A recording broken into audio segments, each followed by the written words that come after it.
What is up, everybody? Brian Mendler back in your life on this beautiful Monday in February, and I am super excited today to be joined by my good friend Marlena. I'm sorry, I did it. I just got your pronunciation right, and then I screwed it up. Merlyna Valentine joining me from Louisiana. How's it going? It's going amazing. It's a great day today. Glad to be here. It's good to see you. So, huge Saints fan. I see you posting Saints stuff all the time. You've been a Saints fan your whole life?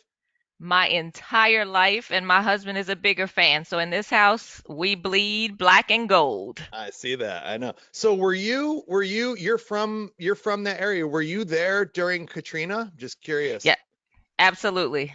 Absolutely. I was here the entire time and evacuated and returned. And I was a school principal at the time. So I had a lot to think about in recovery from that actual storm. What was that like? What was it like going through something like that? It's something that, unless you've been through this kind of devastation and you had a little bit of a warning that it was coming, but nothing prepared you for what it would look like after. The fortunate thing was that in our area, we did not sustain a direct impact, but we welcomed so many displaced students. I had 100 additional students in my school as a result of children who were in an area that no longer they could attend school in their area. So having to support them through that tragedy and that loss of everything that they loved was something that we were up for the challenge, and I was glad I could be part of it. Recovery was slow, and all the things that you take for granted as far as those comfort things that you love to do were gone for months and sometimes even for years. So just finding groceries was a very challenging thing. We drive an hour just to get groceries. So it was something that impacted every one of our lives, but we were very fortunate in that we could be some help to those who truly lost everything. So what is that like? What is it like to lead a school? Because I mean, I know as a teacher, getting one new student in my class is a disruption during the year. I mean, getting two is, I mean, but what does it do to a building to get 100? Well, the biggest thing was as the leader, I had to set the tone for how we would welcome these students. Our school we pride ourselves on the fact that we were a family. And so I said, now this is going to be our biggest test because there'll be new members to our family who are not here by choice, almost as though they were forced to be here. And so we've got to go above and beyond to let the families know, not just our students, but the families know how much we want them here, how much we're going to support them, and that we have got to pull together because this was not something any one of them asked for. And so, because we're in a position where if the shoe were on the other foot, wouldn't we want someone to welcome us and just really embrace us? So, I had to do my job as that school leader to rally the troops to say, you know what, guys, we're going to make this an experience that every child who walks through those doors every single day feels like they're part of our school and they belong here. And so I did that almost daily in my pep talks, in my emails, in my communications with my teachers to remind them of how important this mission was going to be that year. Did you find most of them had no problem with it, or were some like were most cool with it, or did you have to convince some? Well, there were a few who were more concerned about class sizes. We got additional staff, but not enough to bring the teacher student ratio down to what we were used to, which was less than 20 to 1. And so they were more concerned about being able to meet the needs of a larger population of students in their classrooms. And once the students arrived and we got all those things figured out and they started to see that, the class size didn't matter, is what we did in that classroom that really mattered in welcoming these students and in helping to bridge any gaps they might have come with because they weren't a part of our curriculum for that entire time that they were in our school. So it was more about them being effective than they were about just welcoming new students. And once they got into the swing of things, all the fears were calmed and everyone was really excited that we were able to do so much for our children that year. We were very successful that year. That's awesome. So how many? So of those kids that of the 100 or so that come to your school, I'm thinking to myself, I'm thinking sitting here, if I'm a teacher in that school, I'm thinking a lot of them now don't have a home, or they're living with someone, a relative or an aunt or an uncle, and how do you navigate those waters?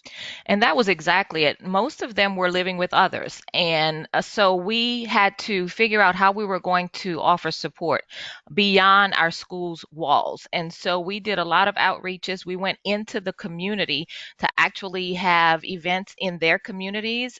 We, of course, addressed the need for supplies and clothing. And there were a lot of people in that community who pitched in to help. And I don't think one child started that year without the right uniforms and school supplies, and our business partners kicked in, and our entire district pulled together. And so I think it was a way that it united us around a very big purpose, one that we had no idea was coming that year.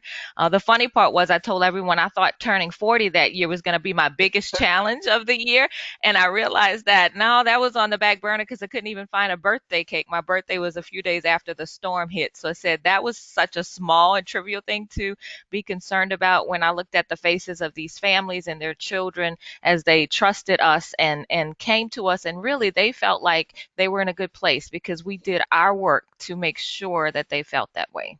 It's interesting because a lot of the leaders, the school leaders that I've had on the show, have talked about the importance of community outreach and making it a family feel. And Amy Fast, I recall, talked about how she does this barbecue, and she basically they were doing back to school night, and a handful of parents were coming, and then they switched and they started doing a barbecue, and they had the kids, they had the dance team out there, and literally it went from a few people to thousands of people that would come to the events. What types of events specifically do you do? How do you do that? If I'm an administrator, how do I do community outreach? What does that actually specifically look like for you? Well, for us, we try to do a balance of not always having every event inside of our school building. There are lots of centers and churches and different venues in their communities because I wanted to be certain that we let them know we wanted to come into your community as well. And we're not always going to host everything because we feel like coming into your community and bonding with the people who may not even be parents or families in our schools. It was just people in the neighborhoods, and they would come and join us. So that was our first thing that we felt like outreach should really mean that we went out into the communities and Yeah. held events. That was a beginning. We also did a lot of things where, of course, when we offered food and let parents know that if you come to our night event, we'll take care of feeding your family. And so Always. you don't have to worry about dinner before you get here. Spaghetti dinners, pizza always goes a long way. I think the biggest and most successful one that we had is called our cake bingo, where instead of winning prizes for winning bingo, they win cakes, which are donated by our staff and Mm, business partners. But during that time, every break that we had between games, we were able to offer things and information about our school and what we do in the school. And literally, we went from having 200 to 300 people the second year when the word got out about how engaging and how exciting mm, that actual event was. We were turning people away. We had 800, 900 people show up. And it was more of a family thing because they brought grandparents, aunts, uncles, and all of mm. them were there for the cake bingo, but at the same time, they were learning about us, our school, and then, of course, I was giving intermission speeches about what's happening in our school building and how we need their support for everything that we do. And it raised a lot of money for our efforts in our school building. So we always tried to incorporate things that didn't make it feel like we were talking down to parents or that we were giving them more and more and more. And I think what our school was really good at, Brian, was actually getting feedback from parents after every event and saying what worked, what didn't work, and what could we do even better. And then when they saw that we used their suggestions, I started seeing more people open up to coming and being part of what we do. So I think if you're asking for input and opinions, I think they need to see that you're using it. And I'd publicize it in the newsletter. Hey, I got this as input and feedback from our last event. Now, look at what we're doing to change it for next month's event. Come join us. And we would see people starting to spread the word and actually being a part of those things. Very cool. So you were a principal at that school. Take me up to what got you to be a principal at that school. Where did it start for you in education? So for my entire career, I've had two particular districts I've worked in. I worked in the inner city in New Orleans for 2 years, and then I decided I wanted to come closer to where I grew up, which is a rural town in Luling, Louisiana. And so I actually went to teach at an elementary school there. I taught there for little over 17 years, second grade, first grade, pre-K, kindergarten as an extension teacher, and then the bulk of my time as a second grade teacher. And then I said, you know what? I love what I do and I'm having a good impact, but I still feel like there's more I could do to reach more students. And one of my first cousins said, I'm going into administration. And I said, oh, I don't know if that's for me. And then I watched her grow and go through that journey. And I said, I think it is for me. And I do think I have something to offer. And so after that, I finished my master's degree in 1 year because I was so motivated to get to that next level. And I started in January, right after I got my degree in December, and I was an assistant principal for 2 years.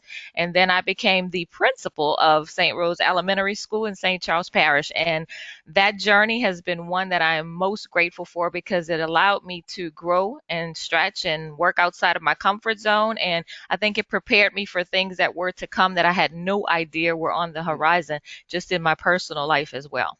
Yeah, and so talk about those a little bit. So take me through that story. What when your book is called Life Without Limits, correct? Life Living with no life with no limits. Yes. living life with no limits, which it's a play on words as well because Yes. LIMB. So tell the story. Yes, so I was the principal at St. Rose Elementary School 2 years after Katrina, which I thought would be the most challenging year. I said out loud that year at the end of the year to my staff, hey, we did it. It was a team effort. And now, whatever life throws at me, I'm up for the challenge. You see, I wasn't very smart that day because I challenged life to a battle and it showed me who was the boss.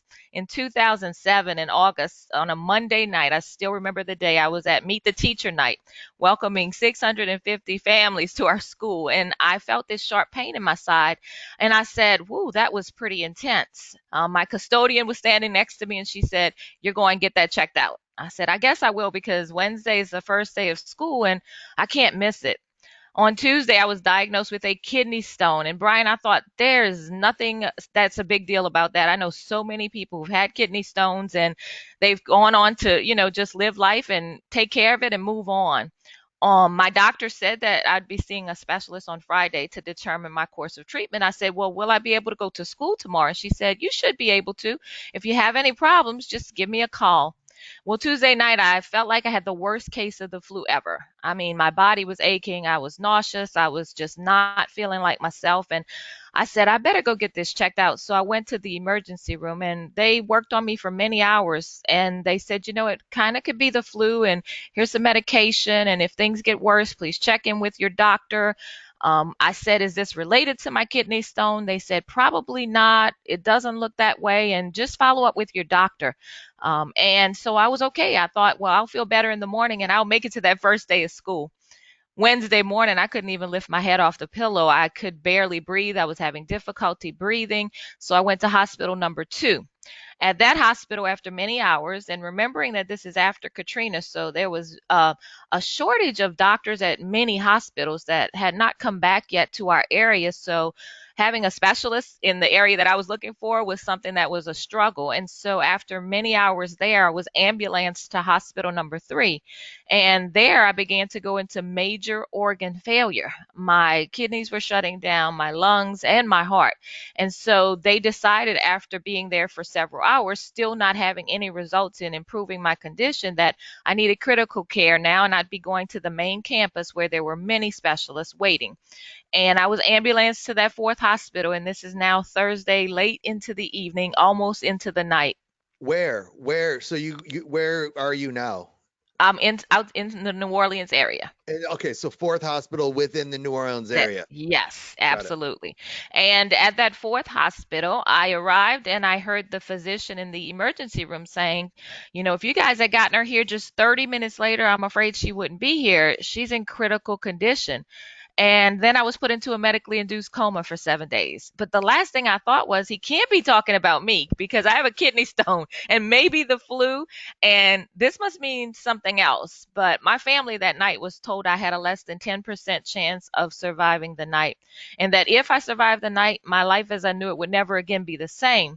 That stone, it was too large to pass on its own. It blocked my kidney, and the infection was raging in my body, and I was experiencing something called sepsis. And I had not even heard that word before it happened to me. after being in that medically induced coma for 7 days and being told a little bit about my family about how low my chance of survival was, I kept thinking, well, I'm that person that will change a 10% chance of living to a 100% chance of living, because here I am and I'm just so excited to still be here. But that journey was a tough journey. I spent 3 weeks on a ventilator in the ICU, multiple times being told that my family needed to come and see me because they weren't sure I would be there in the morning. I remember 3 occasions of that. I couldn't speak, but I could hear what doctors were saying. And then 3 months in the hospital trying to recover from the sepsis. That infection, as well as the treatment needed to save my life, would be the reason that I am so different today.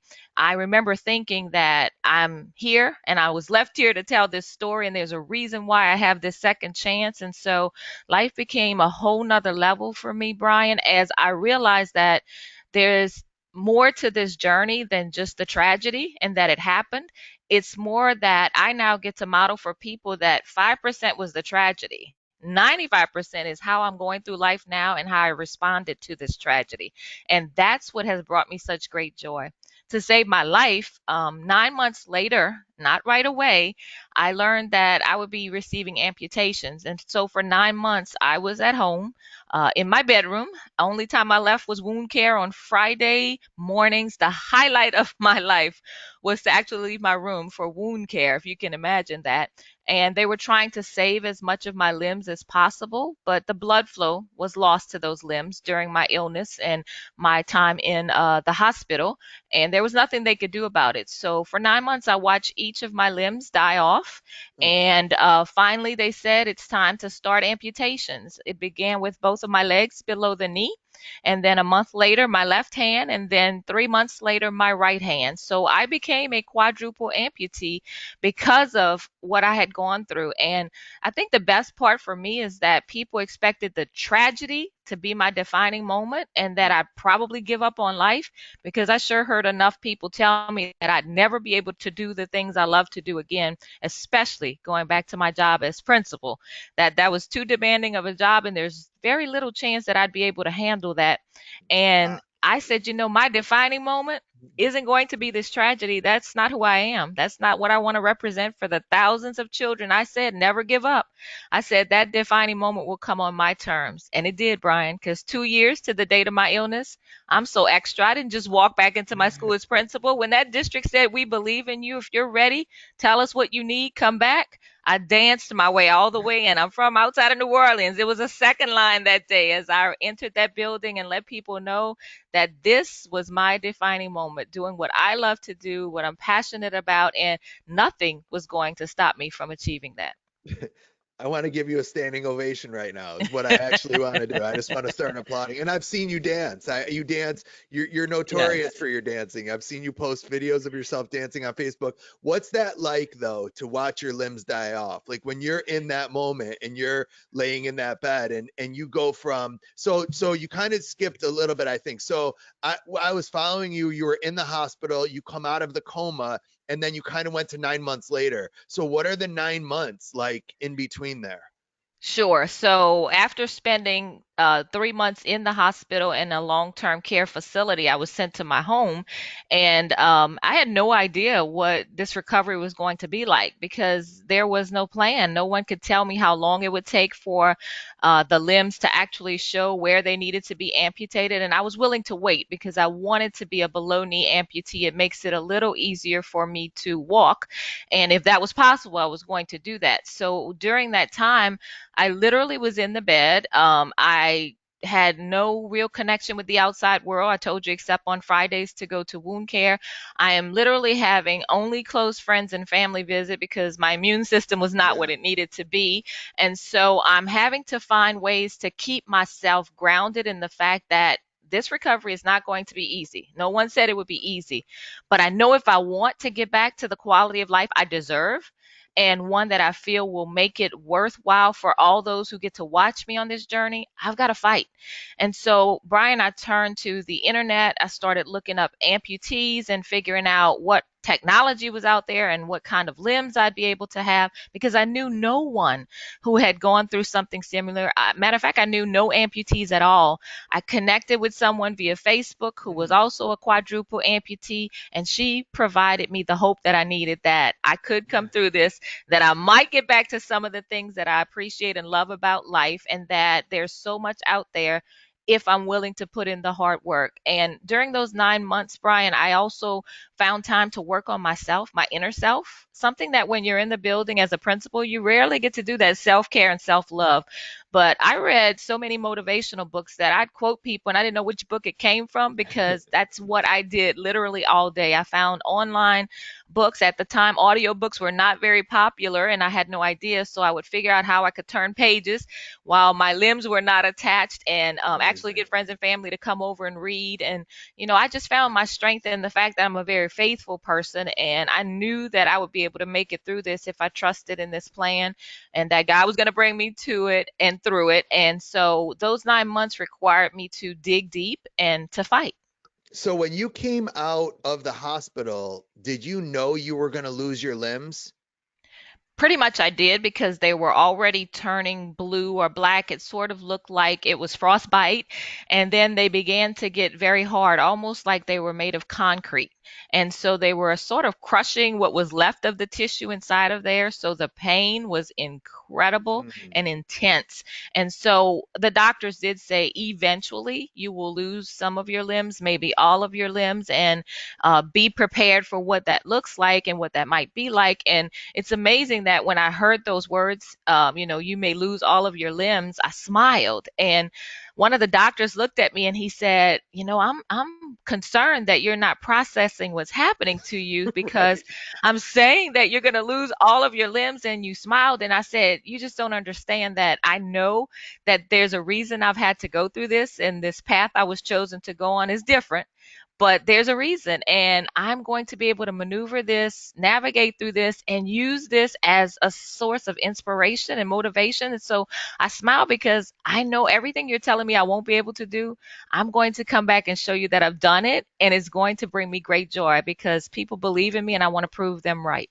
But okay, so what is so incredible and astounding to me is I understand getting to that mentality, but it's impossible for me to comprehend starting in that mentality. And you're saying that's where you started. You It's where I started started. from there. Did you ever go through a point of depression, a point of self-loathing, a point of woe is me? Was there ever deep like times where you were laying in that bed and you or no, like you were just able to not go there?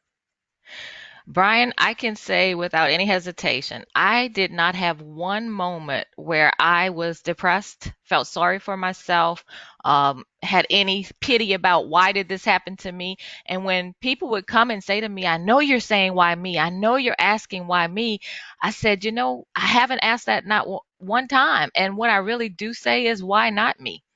I mean, bad things happen to good people all the time. So why would it not happen to me? And now I get to prove how to come out of this. And so I think it's because I was an educator and I did work with children who went through tremendous challenges and adversity and had obstacles in their past.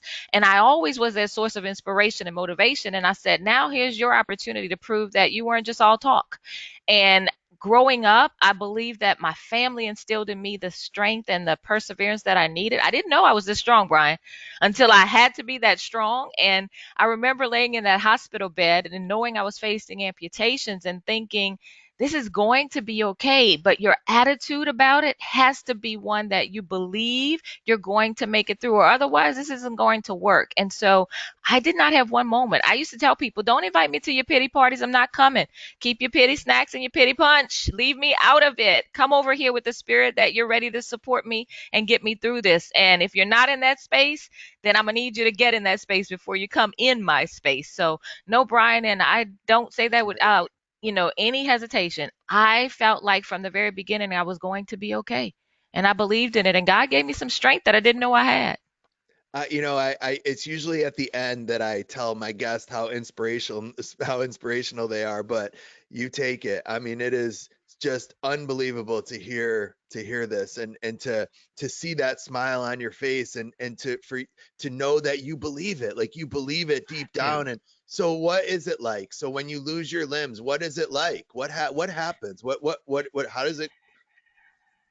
It's a feeling that I wasn't really sure how I would feel after, but the funny part was I felt strong and independent after it happened because being in the bed for 9 months and immobile meant that I couldn't do the things that I love to do. But somehow, when those amputations happened, I went out in my wheelchair and I got to see a little bit of life and what it would be like from a different vantage point now because I was in that wheelchair for nearly a year before I started to actually work with my prosthetic limbs and getting myself up. And I'll tell you that losing those limbs felt like I lost a part of me that I will never get back. But at some point, it brought me great peace because I knew it was the next step to be on my journey to becoming my old self again and to figuring out how I was going to now navigate through this new world of being someone with a disability, something that I'd never had to deal with. And it gave me a new perspective about many of the students that I worked with that were special needs students, that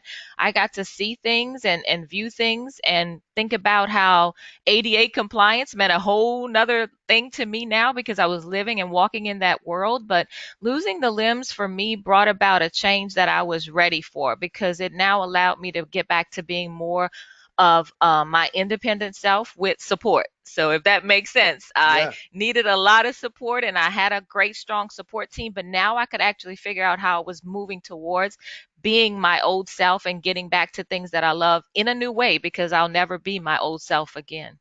What about your family? How did they take it when when you were going through it? Did they take it harder than you, I'm guessing? I'm thinking Absolutely. about my So, mom. my, My mom went through this, or my aunt, or somebody, and yeah. seeing how positive and upbeat you are, but not knowing if I could be the same way, watching you go through it.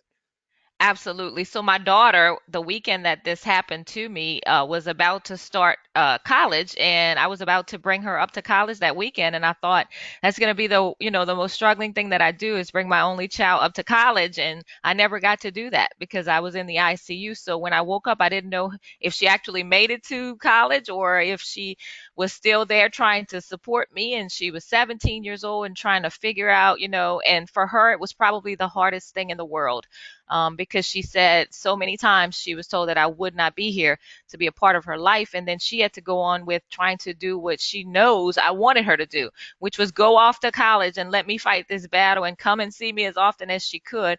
And she was going to college at LSU about an hour away, so she knew she could run back and forth. And Brian, the best thing is that I modeled for her perseverance that she had no idea she needed, and she made it through that. She's now an engineer and living a fabulous life because she said that I proved to her that when you want something bad enough, be willing to work hard for it. My parents were in their 70s. My mom is still alive at 82, and she said that I gave her strength in my weakest moments because she said she never saw me struggle with this is what's happening to me. And at one point, she thought she would have to make decisions about and help make decisions with my other members of my family about the amputations. And she was glad I was around to say, yes, please amputate, because she said all she could think of is if we have to make that decision and it's not one she wants, what do we do? And I can't imagine. And I think about Tori, my husband at the time, who was my boyfriend of only 1 year when this happened, and how he was devastated to learn that I was going through this. And he kept saying,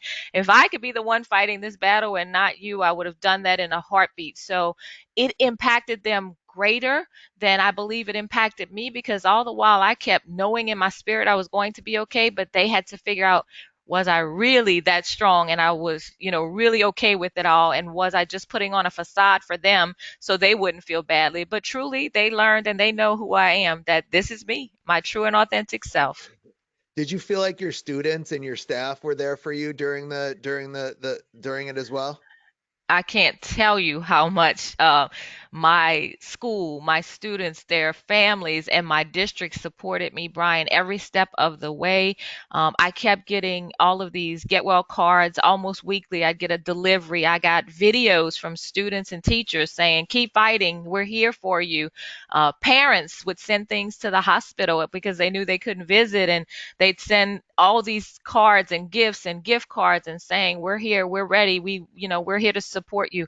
In my district, well, every step of the way I was asked, what do you need? I was never told, we're not sure you can come back, we're not sure what we can do to offer you. They kept saying, when you're ready, we're ready for you, because they knew I needed this. I needed that to help me recover, to have a goal in mind, and it was something that they knew I was passionate about. Well, I was very appreciative of everything they did for me. My colleagues were amazing. So when you got back, how did it go at first? Was it strange when you got back? Strange would be a good word. That first day back, let me just tell you that my right hand, I had my prosthetic limb on, but my left hand had not healed all the way. And so I had not gotten a prosthetic limb yet for my left hand. And I kept thinking, I'm going to be around pre K to fifth grade students.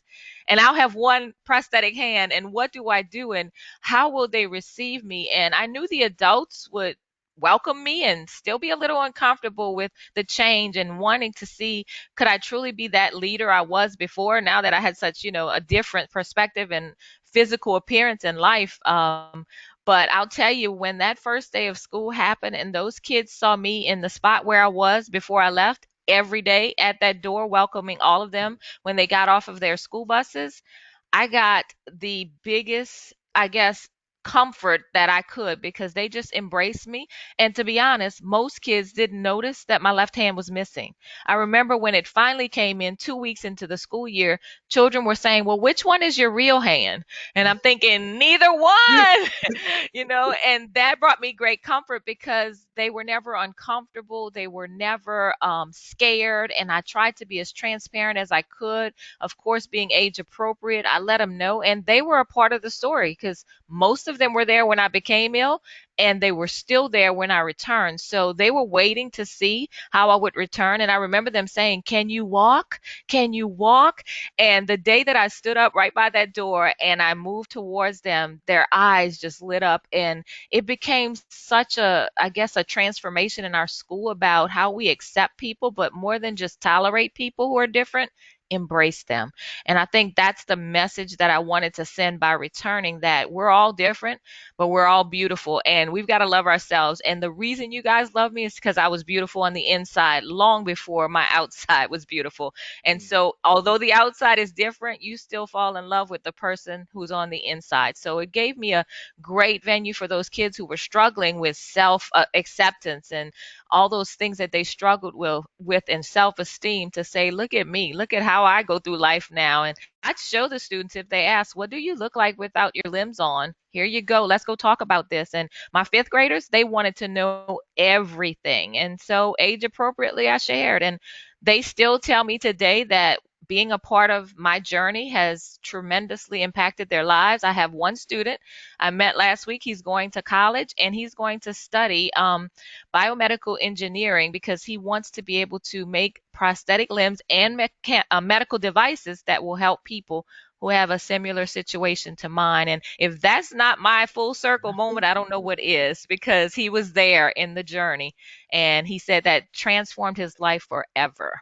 How do you share that with them? So do you? I can see little kids. So I'm thinking about my son and daughter, right? So my son is in second grade, my daughter's in kindergarten, and they would just come right up. That's what's so great about kids, is they don't, they don't lie. They don't. I mean, they just, it's what they are is what they are, and so they would come right up to you and say, "What is that?" Or Yes. why does your hand look like that? And they would probably not be super nice about it, but not knowing that they weren't being super nice. Is it awkward at first, or were you just, kids and that's how they are, right?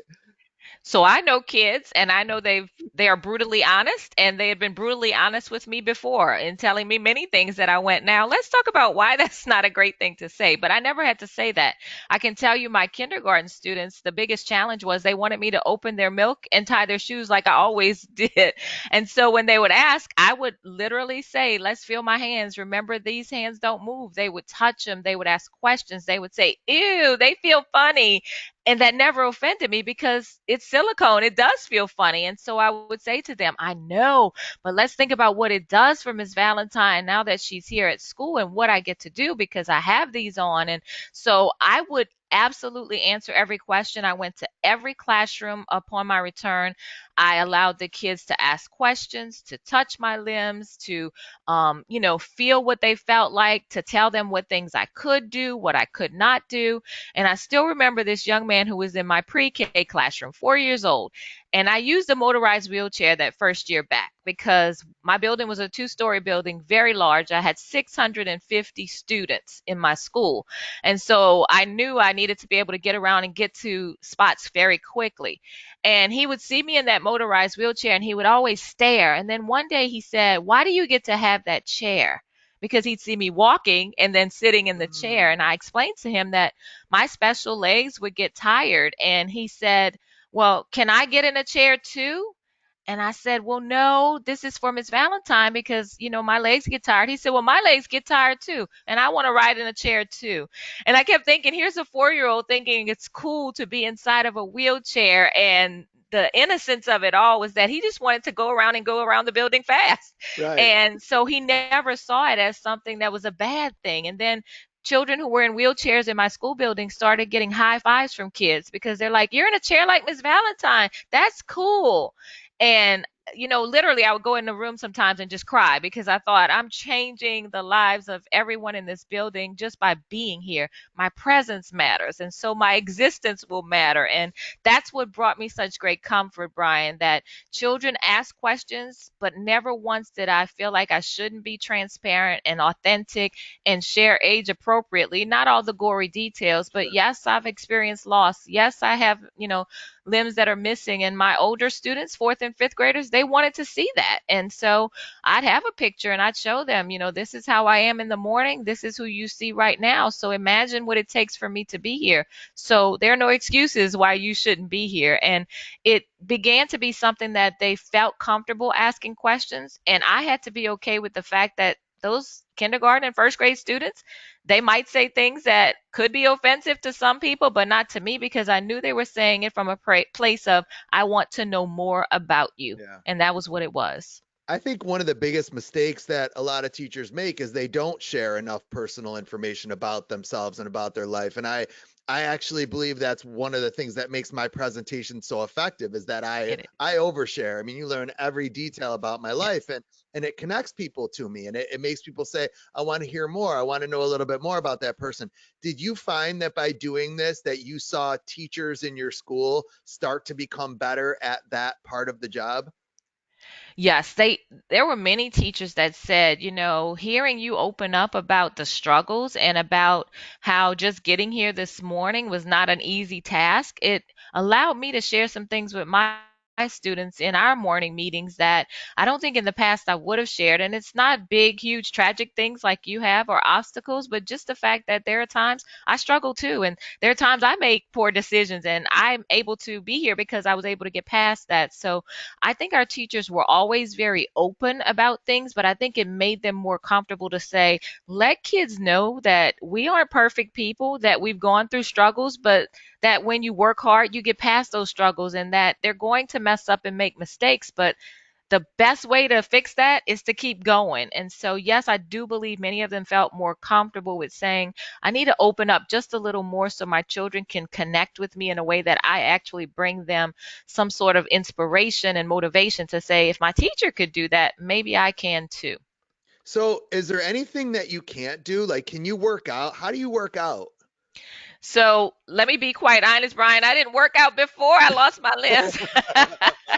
Just the minimal things that I needed, but now I do because the biggest part of this is that the prosthetic legs are pretty heavy and they require a lot of stamina to be able just to get around. And so I had to build up my core and the stamina that I needed. And so the most thing that I do is a lot of walking when I can and when it does feel very good. I'll ride my exercise bicycle that actually allows me to get that cardio piece. But by traveling a lot and speaking a lot, I'm getting a lot of activity in by just maneuvering through airports and all the school buildings and, offices that I go to. But the main part for me is just to keep active and keep moving and to walk a lot, a great deal when my legs are feeling okay. Occasionally, I'll go and do things that are more like exercise, like some video that I have about walking away the pounds. But to be consistent, the biggest thing that I need to do is to just keep walking and keep moving so that my stamina stays where it needs to be. So the prosthetics are sort of, is it almost like you're walking around with a weight attached to you, so to speak? Absolutely. So my hands, if I Can I use see them? the, Let me see your hands. I don't have them on. I actually have no Oh, hands on today. even better. Let me see that. Wait. Very cool. Look at that. I have none. So this the full episode is on my YouTube channel. Will be on the YouTube channel so people can see. Interesting. Awesome. So how does it work then? The prosthetic fits goes right over that?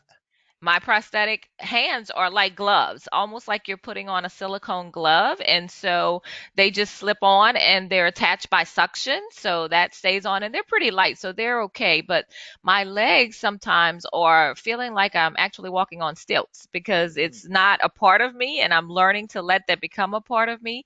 But it is that they are pretty, I guess like a weighted ankle weight around your ankle. And so you're having to move. And since the ankle doesn't move, I'm having to pick up the leg and place it down where you propel yourself forward with your ankle. I have to pick it up, put it down. And so, Every time. yes, every single time. So So it that's a does workout on require. your quad and on your hamstring. Just every time you pick it up, you're working that part of your body, right? So really your whole Absolutely. body is working in unison to make the prosthetics work. Yes. And so I believe that that's the best source of my workout Yeah. routine would be to keep moving. And that's why I said put my legs on in the morning, even if I have really nothing to do, and just move around because that activity actually helps bring up my cardio. But more than that, it actually works out those parts of my body that I need to stay strong so I can continue on this journey. And how long does it take to put on the leg? Like you just kind of wake up in the morning, put on like someone would put on a sock or a shoe?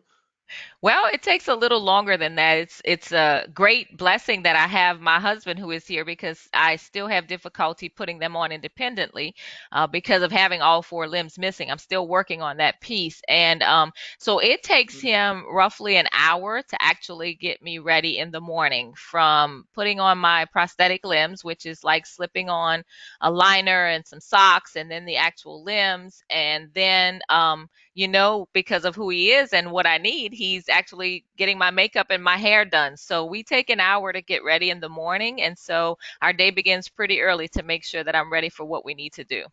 He's a special guy. Where'd you meet him?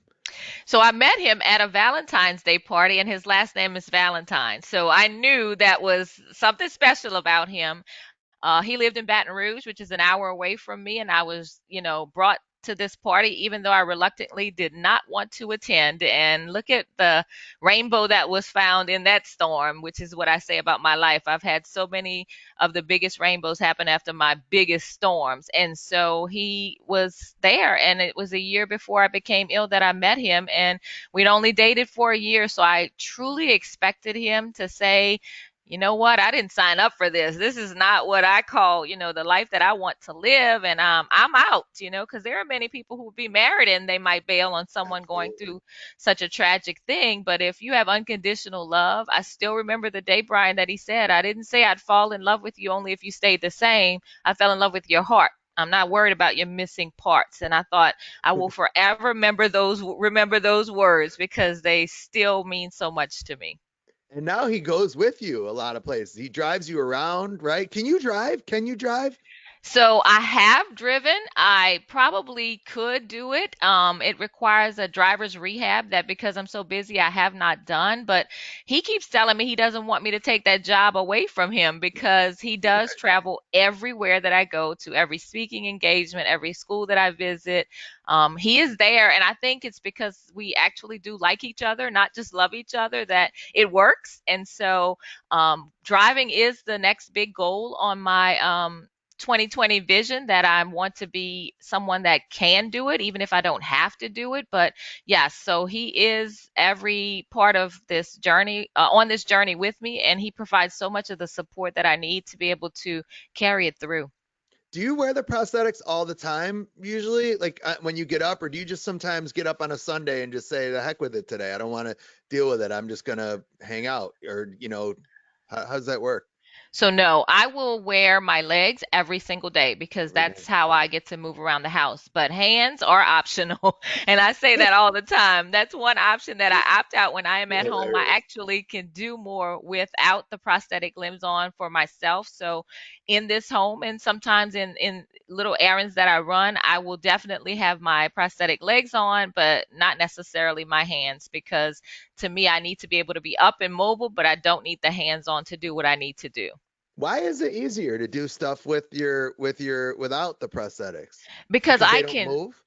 Because yes, because the fingers don't move. Now I do have a set of myoelectric hands where some of the fingers move, and my goal is to actually get a set of prosthetic hands that actually have every finger moving, like an iLim hand. That's on my big goal chart for hopefully getting to that pretty soon. But my silicone hands are passives, which mean they don't move the fingers. And so when I want to grab something or pick something up, it can be pretty challenging. I do attach a lot of things to them, and that's helpful.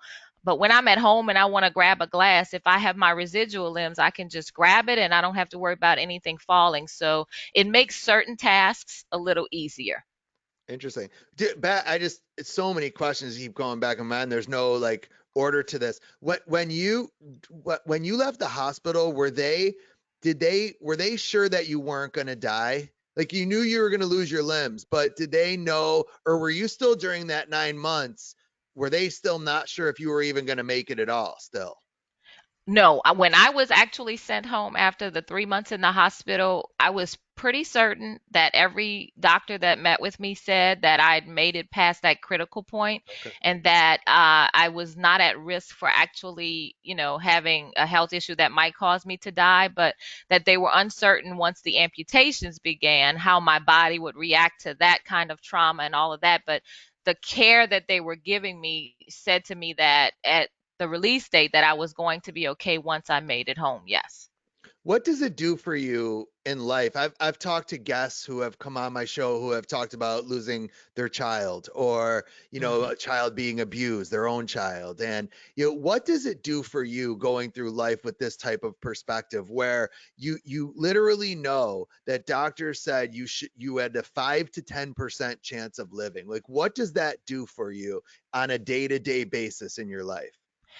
Well, for me, I'll tell you what it does. It has forced me to wake up every day with a grateful heart. When you face death and you know that tomorrow is not promised and you actually live through that, the little moments are your big moments. I get excited about the littlest things. I'm grateful for the just seeing the sun peeking through the window in my bedroom because I wasn't supposed to see another sunrise. And people say that all the time that it makes you start to appreciate things. It's true.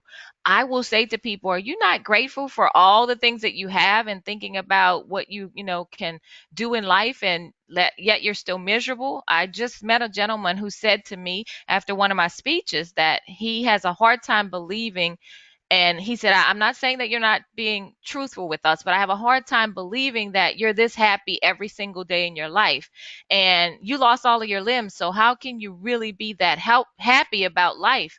And my first thought was the old me would probably have said, how can you be so miserable and you have all of your limbs that you're questioning me? But I didn't do that because I'm always trying to have teachable moments. But I said to him that when I think about what could have been and the fact that I wouldn't be here to actually be on this stage and meeting all these amazing people and living life, and now that I am here, I do wake up every single day, and the only thing I get to choose is my attitude. Tori chooses everything else, how my hair looks, how my makeup looks. And I told him I'm grateful for that because while you're working on the outside of me, I get to work on the inside, the part that really matters, my heart and my mind, and saying that I'm ready for the day and up for the challenge. So, what it has done is it has made me wake up every day just grateful that I'm still here. This is what I know. I focus every day on what I have and not what's missing. Those I'm things will guess never come back.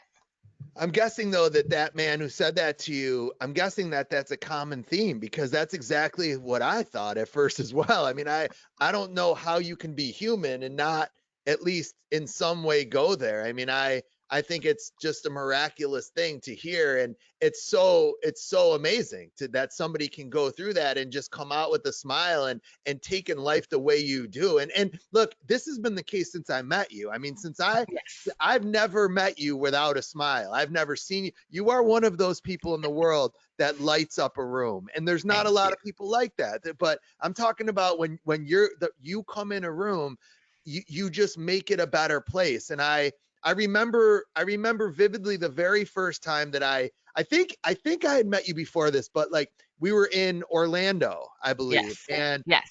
you were kind of sitting in the front. I was doing the keynote of the conference, and you were sitting in the front, and your husband was there, and like we talked after, and just hearing you're just everything your journey. Is that what you do? So I know now you travel around and you give motivational, inspirational talks and speeches.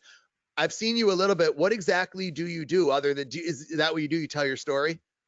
Well, that's a part of every presentation or every keynote or everything that I do is to tell my story because I believe that's an important piece of why I'm successful. And so most times I'm trying to help people get to a better place and to achieve everything that life has to offer to them and what they deserve. And so my story is always going to be a part of it. But I also do still, Brian, have a burning passion for helping to make our schools the best places in the world for our children and to just make people live life to the fullest and without having excuses. So my don't offer me excuses dome is always ready to do that. So yes, I'll speak to groups that are looking for motivation and inspiration because I believe motivation is personal. I don't say that I ever can make you more motivated. I can inspire you to try to do things and become who you're meant to be, but motivation is personal and it's intrinsic and you've got to get there with support, and I hope to be that support. And then I still also do a lot of consulting and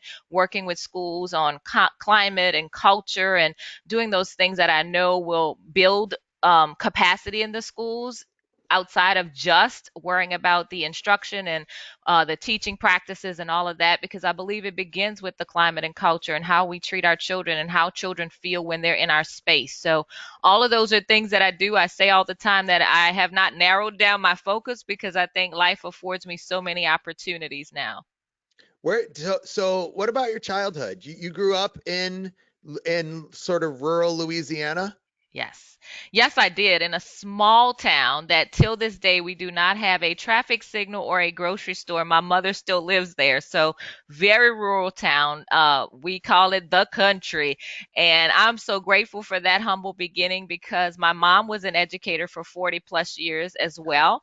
And so education is in my DNA. I said I don't know if I could have been anything else because I loved it from the very beginning. And growing up there taught me a lot about how to um, not just take life in for everything that's going on around you, but just to enjoy the moments because there was very little for us to do besides do the things that kids should be doing, ride our bicycles, play outside, and just have a very simple and humble beginning in life. So now anything that I have, I think I'm so grateful for it because I know how humble our beginning moments were as children, and we appreciated the little things like time outside and time with family. And so I think that's where my whole entire strength comes from, that my family is so grounded and so strong and so supportive. And I have two older siblings and their families. They don't live near me, they live in Dallas, Texas, but we're so connected and still so close because that's who we are. And my husband's family, well, that's a family that has welcomed me and embraced me. And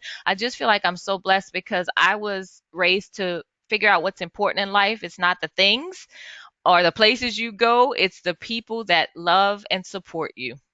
No question about it. And if people want to see that, they can see it on your social media. I love, I was Yes. actually scrolling, I was stalking your social media last night. I always do that before I do a show with somebody, just to kind of see, what they put out there. And, you have a lot of pictures with your, I don't know exactly, I remember, but it's like a great niece and a great Yes. nephew. And it just made me think she has a big, one of those Southern families where you probably, Yes. my thought was, probably the best family reunions ever. Probably the best food, great barbecue. Like, I don't know how you all do it, but I would love to come to one of those someday.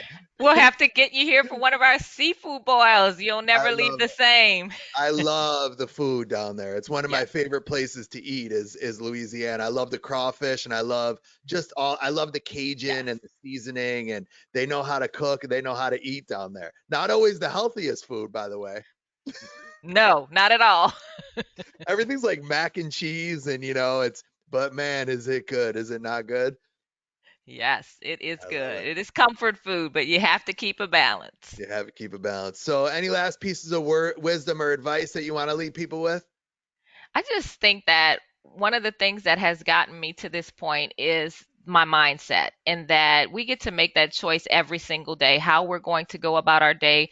And that every interaction that I have with someone, I take none of that for granted. And I say, I want that person to leave better than when they first came to me. I want them to leave our engagement, our interaction, and our conversation better than when they arrived in this situation. So if you go through life just thinking about truly how can I make someone else's life better through my words, through my actions, and you act accordingly.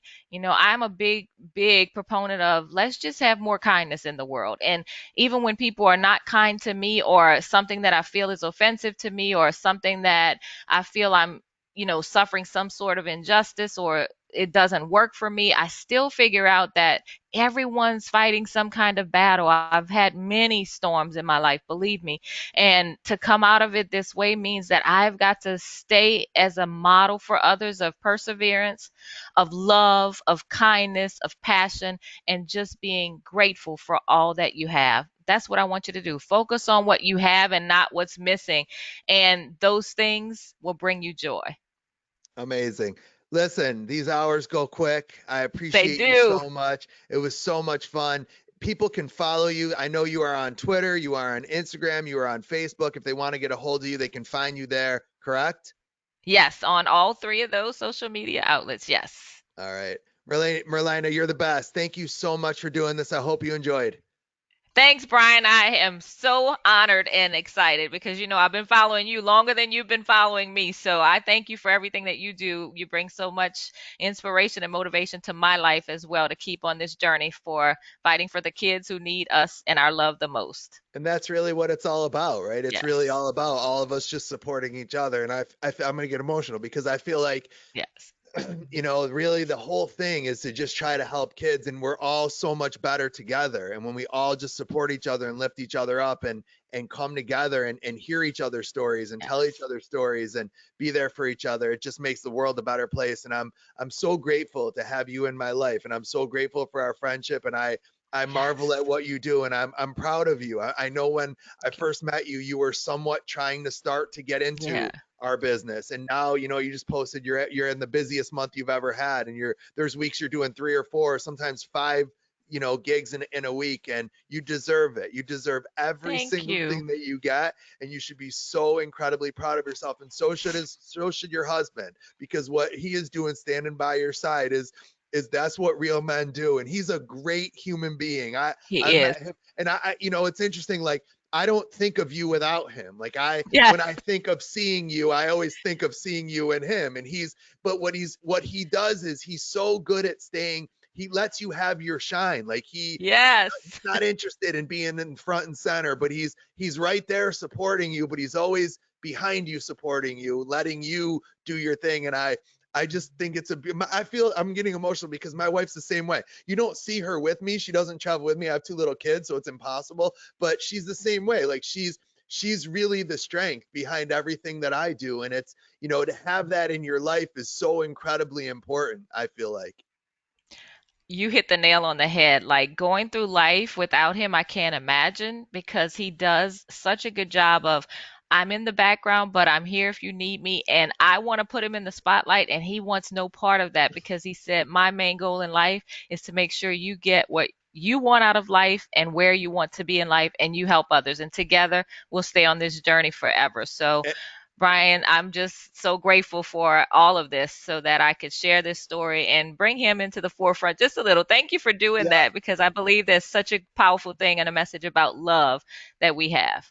Well, and I've also learned though that it's really hard to survive in a relationship with two people who are the same. So it's really good to have, like, my wife's the same. She wants no part of being in the limelight. If you put her on a Right. stage in front of 1,000 people, she'd say no thing. And I'm like, where's the microphone? Give me the microphone. I can't wait. Like, post pictures on me. And it's better in a relationship to have only one of those in a family. So I think it probably works out Absolutely. well. Thank you so much. Absolutely. It was Thank awesome. You you. did a great job, and I'll catch up with you soon, okay? Thanks. Thank Great you. job.